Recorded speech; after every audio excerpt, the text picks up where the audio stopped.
It seems like a logical thing, right? Life on Earth is quite fragile, meaning that many things can happen to end life on Earth.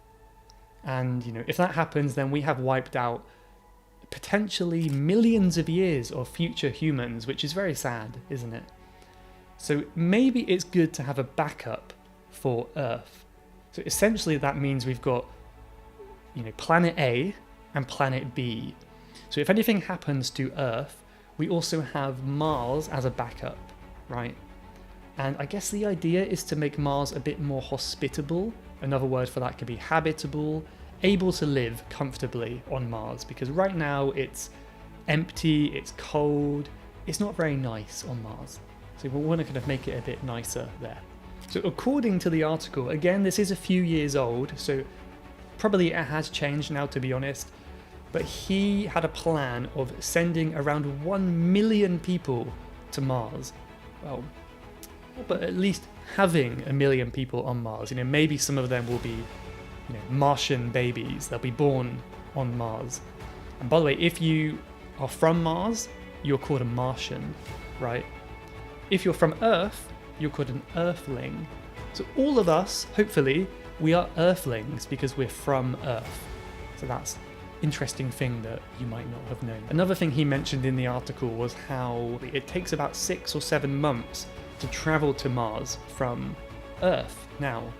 And he predicts that it could eventually be cut down to 30 days. So it could be a somewhat short trip, at least short compared to most trips in space, right? But then one person also was against the idea. So this is the counter argument now. And this is about why are we focusing so much on making Mars a better place when we could be focusing on making our own planet, Earth, a better place? If we have the power to terraform Mars, why don't we use that power to terraform Earth? And basically you're changing the planet to make it more habitable for humans. So you're changing the atmosphere, you're changing the soil so that we can grow plants and vegetables and fruit and things like that. So I think it's a huge thing, isn't it, to imagine terraforming a planet, making it livable for humans.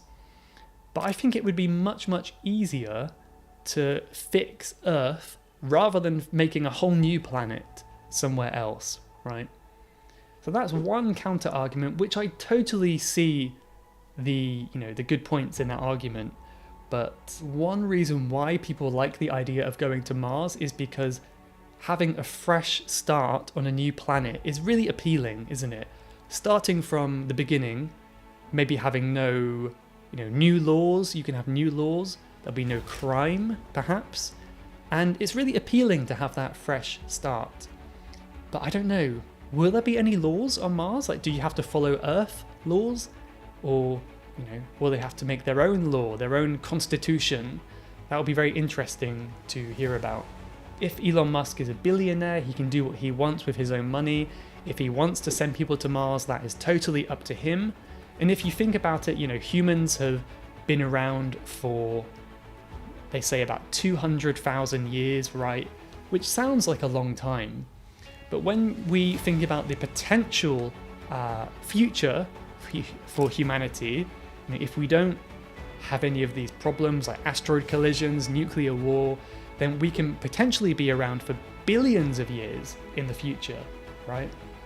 So maybe people in the future will look back on us now and we'll be like the ancients, we'll be the ancient people who lived a long time ago with their primitive technology, all these things that we're doing that is so simple and primitive. Rather than teleporting everywhere and flying around with jetpacks, we're walking and driving cars when it's really primitive. Maybe people will say that one day. And I really love this way of thinking because it really puts into perspective how important it is to try to make the world a better place, because it's not just about the world today, it's about the billions of people who can live in the future as well. And if we do something to mess up the world today, we are missing out on billions of future lives as well. And that, I don't know, that really blew my mind hearing that. That was really fascinating.